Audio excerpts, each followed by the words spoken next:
This is a story of how I spent my first year out of university.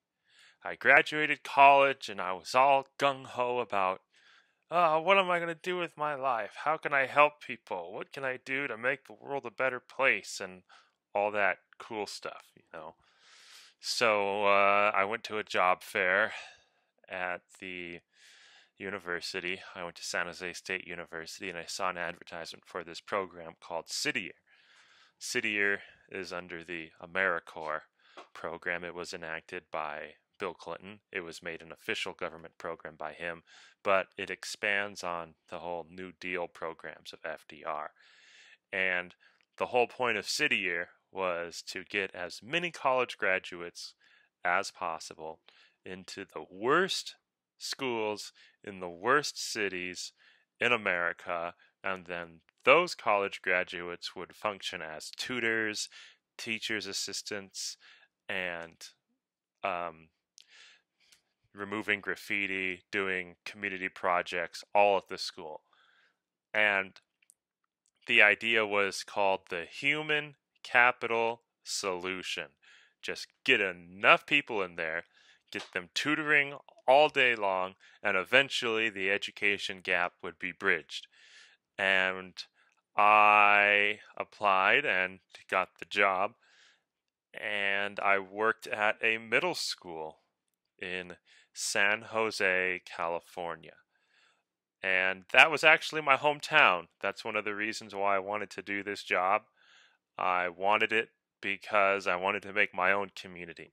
I wanted to serve my community because I lived there and I saw that it could have been better. And so this school was an inner city school, and many of the children were ELL students, English language learners.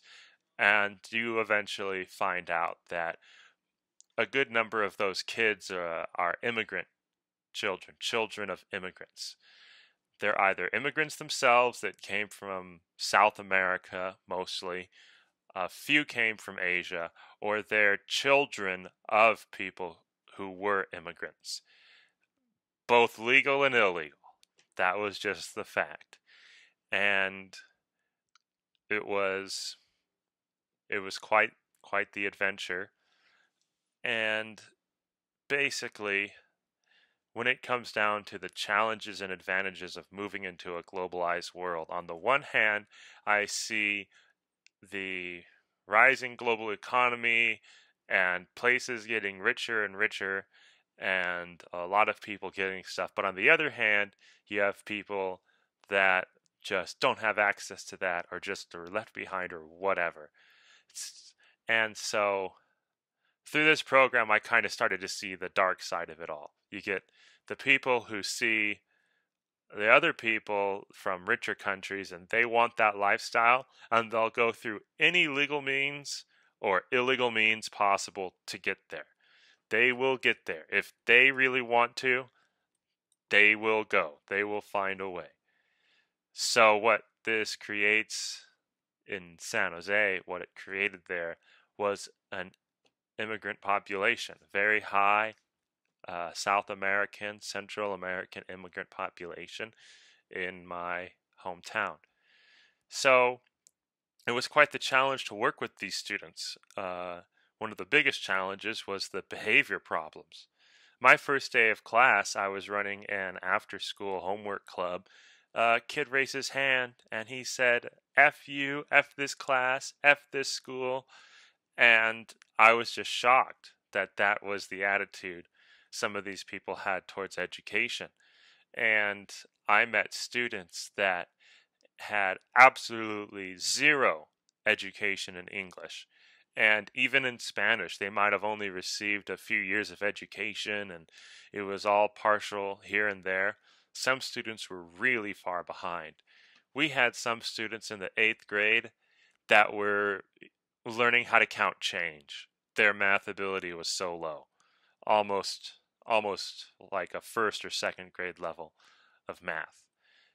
And the problem was, how do you get someone who is behind so many years in their education to just catch up in a year or two to get ready for high school. And it's this like impossible problem that couldn't be solved. We tried everything. We had to do English. Um, we called them pullouts. So I would go to a class and I would pull people out of class to tutor them in English because they felt like if they were in history class or science class, they could pass that. But if they didn't know English, if the student, if the immigrant student comes to America and they fail to learn how to read and write English, not only will they fail English, but they're going to fail everything else because all of the subjects are done in English. So the program felt it was very important to take kids out of those other subjects, to tutor them in English, to get them reading, to teach them the sight words and everything. So this was my first exposure to ESL. And it was tough because a lot of these students were able to speak English by the end of their first or second year in school, but their reading and writing were not at the same level.